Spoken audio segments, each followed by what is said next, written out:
Could the United Pickleball Association actually terminate its contract with Paris Todd? And what would this mean for pickleball as a whole? I'm your host, Medeiros BABB, and this is the Valley Rally. Right away, we're going to get into serving some headlines, and the biggest story so far this last week has been the termination of 3 United Pickleball Association players. Well, they sent out this statement last week saying that the United Pickleball Association has terminated the contracts of players Ryan Fu, Vivian Glasman, and James Ignatowicz. Now, the terms of each player's contract are confidential. However, participating in competitor events is a black and white violation of UPA agreements.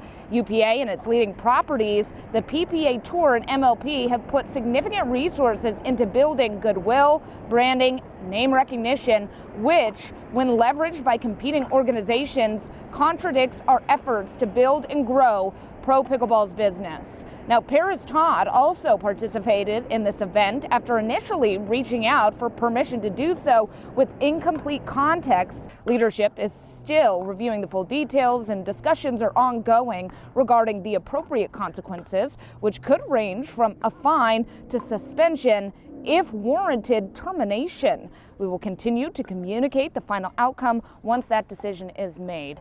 So the big thing here is that there's a big discussion about Paris Todd and what this means for her contract with UPA. Again, this is for the PPA, the MLP, but she's become huge when it comes to pickleball. She's started her own sports brand, Wasted, and she even had a Super Bowl commercial last year. She's been huge for fashion marketing and one of the top players. So the question is, can the UPA actually afford to terminate the contract? And would there be an actual suspension? And what exactly did she disclose to them? Let me know what your thoughts are on this.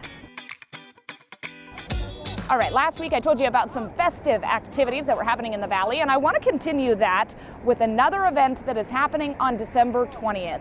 It is from 9 in the morning until noon. It's at the Fig Garden Swim and Racquet Club. There's going to be a buffet, photos with Santa, and crafts. It's $17 for children who are aged 3 to 12, and then it's $20 for adults.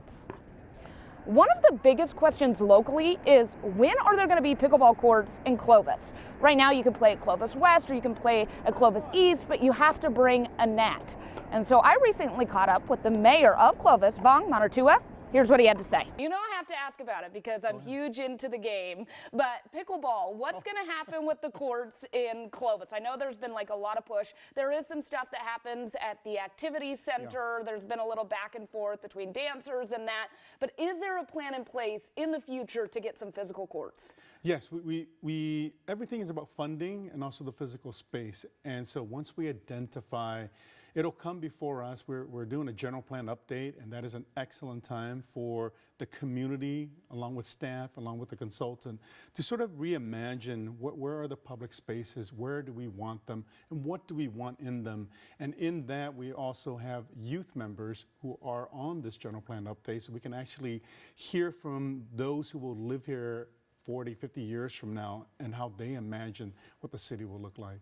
So that's something exciting for us. For all of those that would like to attend that meeting and have their voices heard, it is going to be happening on January 29th at 5 o'clock at night. It's going to be at the Clovis Transit Center. Everybody is welcome. And pickleballers, make your voices heard. Our final headline, a huge congratulations to the Bulldog Pickleball Club, which has actually secured their national championship bid. Now, they recently just competed in Arizona at the Super Regional at the end of November. Now they are going to be heading again to those national championships. Now, the date is to be announced, but it is going to be happening in April. And I was able to actually catch up with Nic Wise. He was the founder of Bulldog Pickleball right here in Fresno. He had a lot of great things to say about the program, where he thinks it's headed. And did you know that he plays the viola? Let's check in. Nicholas, for this next one, we're going to do Who's in My Kitchen, okay? So I'm going to ask you questions just as we dink back and forth, talking about how you got started, first of all. Okay, in sounds pickleball. good. So Sounds great. Let's go ahead and go. So first, tell me how you found out about pickleball. I played a lot of tennis before, just in middle school and high school. I was out at Orchid Park hitting with my dad back when my dad allowed me to play tennis with him. And we saw all these pickleball players out there all the darn time. And it just looked super fun. Everybody was excited and happy. This was around 2020 when people had a lot of time on their hands, and I figured I'd give it a shot. So how long were you playing tennis before that, and did like your whole family play, or? No, I didn't come from a tennis family. For some reason, I just decided to pick it up in 6th grade, at the end of 6th grade, maybe 5th grade. Got a late start on it, but ended up really, really loving it. And when I loved it so much, it just allowed me to practice it a ton and still have fun, get a lot better at it, and then I played all through high school. So the age-old debate, right, is like pickleball versus tennis. Yeah. Did you feel like that at the beginning or no? I felt it just from the friction between the two groups, but then I really just tried to do my best and serve as like a bridge between the two sports, showing people that you can play both and have a heck of a lot of fun doing both, and hopefully encourage more people to do the same. I love that you're so versatile. You know, I was able to see you play some music at Sierra as well. Take us a little bit through your music journey. Yeah, so I started playing music way longer than I even knew what a racket sport was. I started playing the violin, classically trained violin, in 2nd grade at Manchester Gate. Had the opportunity to be taught by some amazing instructors and just phenomenal musicians. And I always tell people, but before 2020 happened, where we kind of shut down, that was when all the symphonic orchestra shut down that I was a part of. But before that, I wanted to become a classical musician, a classical violinist or violist. Really? So yeah, a little bit of a career change, or complete ideology shift, I guess, but still a huge part of me. I love music, absolutely adore it. What is it like playing the violin? And just in general, you know, being able to play with your dad? Oh, I love it. Are you kidding me? I mean, when I was playing classical violin, I didn't get to play as much with him just because that was more of a symphonic group. But when I started playing more fiddle music and folk music, it was just exciting. So much fun, so much more energy, and being able to play or do anything with your parents is just awesome. And I still get the experience to share that time with my dad. It's amazing. Yeah, absolutely. So, okay, so you learned in like 2020 about pickleball. Yeah. From there, did it become like an obsession, and how did Bulldog Pickleball come about? All the way through high school, when I was playing pickleball and starting to teach lessons while playing and while in high school, I just really focused on getting all my schoolwork done during lunch so I could go play pickleball at the end of the day. That was just how I did my life, was that I logged down when I was in school at Bullard, and then I went and played in the evening.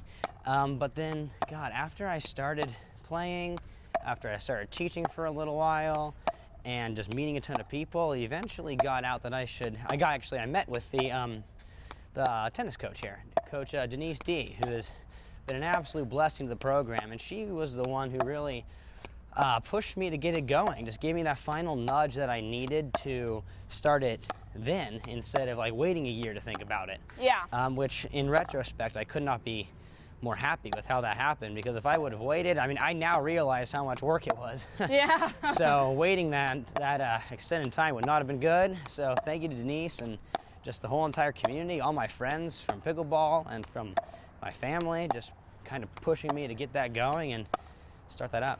How many people are a part of it now, and did you think it was going to grow as big as it did?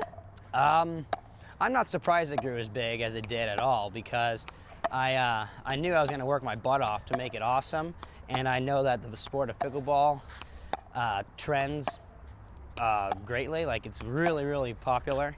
But we have two different organizations. We have our competitive club sport called Bulldog Pickleball, and we also have the Pickleball Club at Fresno State, which is more of our social organization. I believe if you were to check our records on Fresno State, I think we have about like 150 a part of our social team, and that is really awesome. It's a great number. Wow. We have such a diverse crowd there, from D1 athletes to every single major you could imagine here at Fresno State. And our club sport team has about, I think, 16 on the team this semester. And we work pretty hard to develop and get ready for competitions across the nation. Where have you guys all gone, and what's next? Well, last year we went quite a bit. We went to a few different places in California, San Jose, San Diego, LA, etc. But we also made it to Vegas 2 times, Arizona, and we went to Atlanta, Georgia twice actually last year. This year we've already made it down to San Diego again and Boise, Idaho, which was an awesome spot that we just went to. I mean, you guys have some pretty darn good players on the team. Could you talk about that? Yeah, the growth from last year to this year has been insane. We had some incredible talent last year, but this year we just have more depth. So we have a lot more talent deeper into our field, which has been amazing. I feel like our recruiting efforts and just our branding has gotten us out and about in people's minds. And for some people who may think that they want to go to Fresno State and they know a little bit about pickleball, knowing about Bulldog Pickleball might give them a little bit of a kick in the butt they need to start getting better and try out. How has it been working with Irina? Oh, it's been amazing. Irina has been nothing but a gift. Dang, nothing but a gift to Fresno State Pickleball.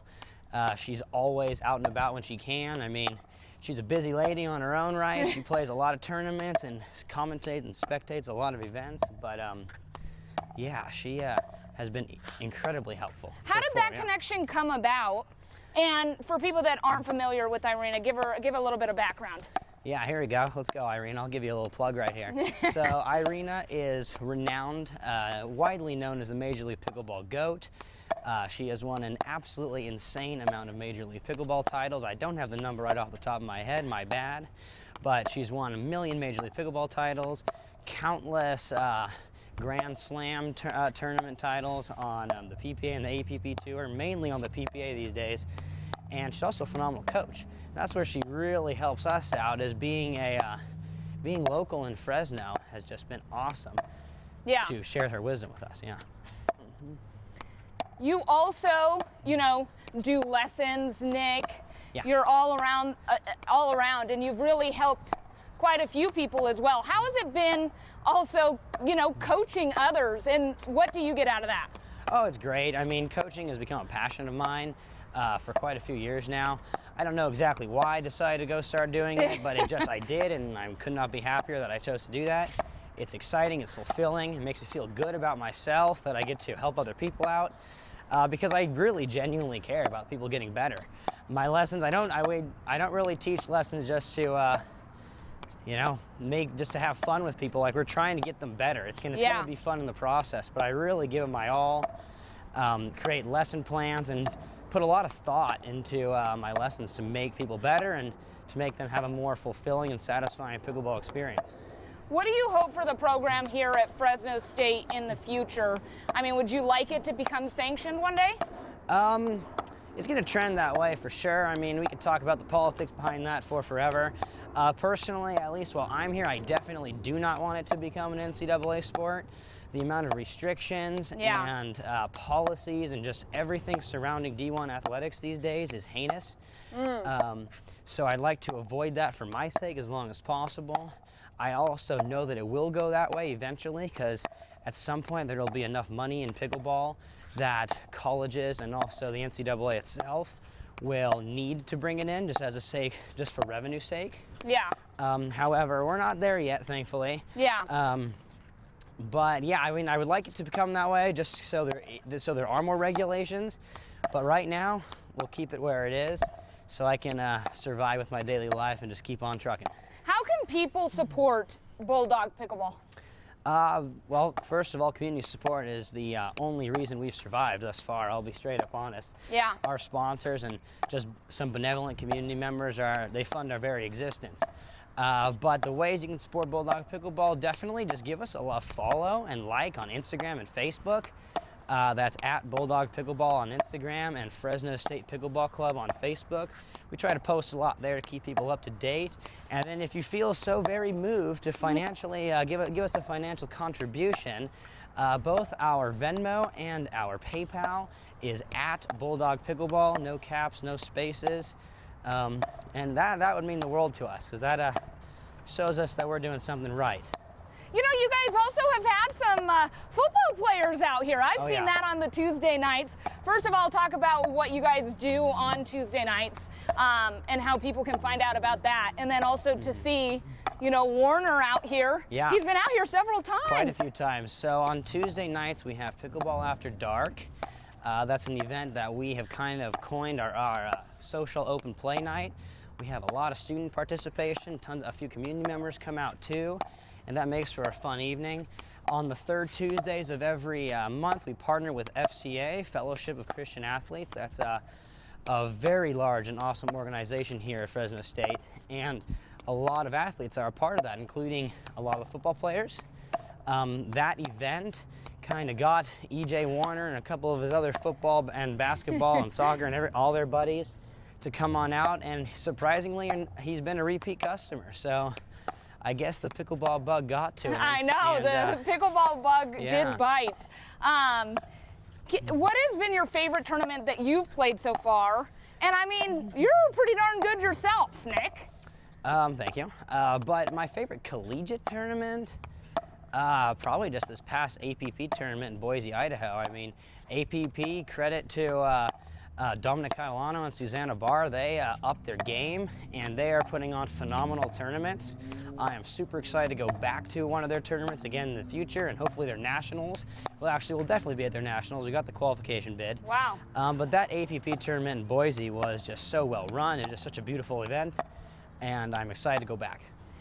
How has it meant to you to, you know, create this community? I mean, it seems like a lot of you guys are such great friends now.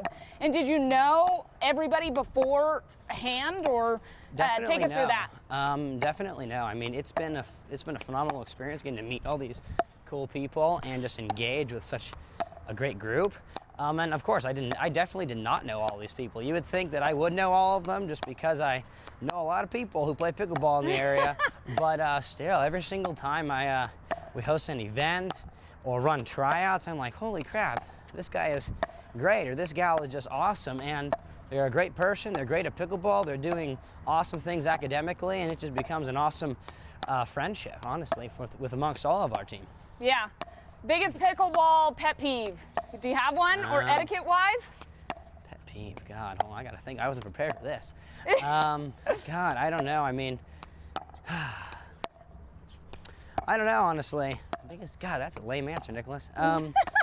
Let's see. I would say, okay. I don't know. I mean, at a tournament recently, they called a ref called one of our guys on a serving fault because they served as the score was being called by the ref. Oh. And apparently that's a big no-no.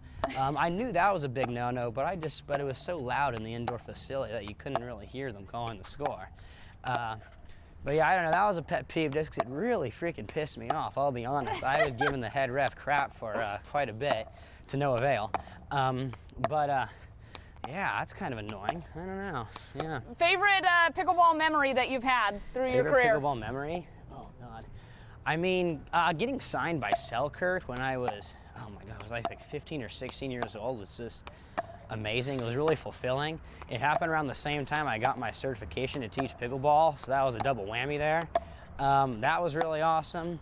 God, what else? And I guess for Fresno State, my biggest and most favorite memory there would just be just traveling around the nation, competing, playing pickleball with all these cool people. I mean, it's really a dream that we're able to do such a thing. Who'd have thought that, you know, you could have college students playing pickleball across the nation from Fresno and actually represent our county really, really well. I mean, we are very competitive, we're highly ranked, and we put on a good show.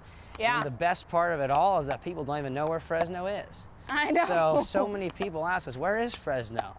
And I'm like, it's in California. They literally would not know that, which is fair, but now they do, right? And I'm proud and happy that because of our organization and our skills and our determination, that more people know about Fresno and the phenomenal pickleball community we have here in Fresno. It truly is amazing. Well, and there's not that many overall at colleges yet with pickleball, right? Well, you'd be surprised. There's hundreds. Really? I mean, especially like from last year to this year, even, it feels like it's doubled. I mean, so many colleges have phenomenal pickleball programs. Many of them are not widely known colleges as well. There's a ton of Division II, Division III schools that just have amazing pickleball programs. And it's really just based off who has the most gusto, right? Yeah. Like who's going out there and putting in the most work, right? Who's getting sponsors? Who is branding themselves? Yeah. Who's marketing to the other people? And who has good pickleball players? Yeah. Yeah. What's your message to students out there, or just the public? Because it's not just for students to come out on those social nights, right? Yeah. If they want to check it out. I would say definitely check it out. Pickleball is the most inclusive sport in the world. It has the fewest barrier to entries, and if that doesn't show you enough, I don't know what will. So come on out to our events, look us up on Instagram and Facebook to hear about what we're doing, and I'm sure that soon enough you will find a great excuse to come out and thoroughly enjoy yourself playing the sport of pickleball with the Fresno State Pickleball Club. How long do you have at Fresno State, and what's next for you, just life-wise? That's a fun one. So I'm in my third year. I'm a junior mechanical engineering major. Right now I'm taking 19 engineering units, and I might die. Just kidding, I won't, people. But yeah, so I'm at least going to finish out my undergraduate program with a Bachelor's of Science in Mechanical Engineering. I'm about to apply for an accelerated grad program here to finish out my Master's in Mechanical Engineering here at Fresno State. That will probably be done by 2028, spring of 2028. Nope, maybe fall, I forget. And then from there, I'm officially on the market for jobs. I imagine I'll have internships before then, but yeah, it's through some of the connections I've made through pickleball, I'm sure that I'll be able to find something I love and just keep having at it, and hopefully playing a lot of pickleball along the way. Yeah, and for people that do want to come out, beginners can come out too, right? Definitely, yeah. We highly encourage beginners to come out. All of us here know how important, that we were all beginners at one point, and how important it is to show them some love. So definitely all levels, all abilities, no matter what your background looks like, no matter anything, just come on out and play some pickleball. All right, and final question for you, Nicholas, is I know you said that you would rather dink than drive, but what's your signature or favorite shot? Oh, I love drops. Oh my God. Yeah? I freaking love drops. I don't know. I mean, I hope that people, like, if there's one shot that people are like, yeah, he's probably a little bit more above average in that shot than the other, it would be a third shot drop or somewhere along that lines. Just getting that topspin going just feels good. It feels super clean off the paddle, and it can set you up for some crazy strategy as the point goes on. You have any tips for people that are trying to work on their drop? Hey, it's all in the footwork. Oh my God, if you've ever heard me say anything in a lesson, I don't go freaking 5 minutes without saying the word footwork. So please, for everything holy, bend your knees, set your feet up if you want to even have a solid attempt at making contact. After you get your feet set, make sure you're pulling up, right? If you want to get topspin, you got to pull up. Pull that elbow up, give it some verticality, and get that ball rolling, literally. Well, thank you so much, Nick. Do appreciate you coming on the Valley Rally. This was super fun.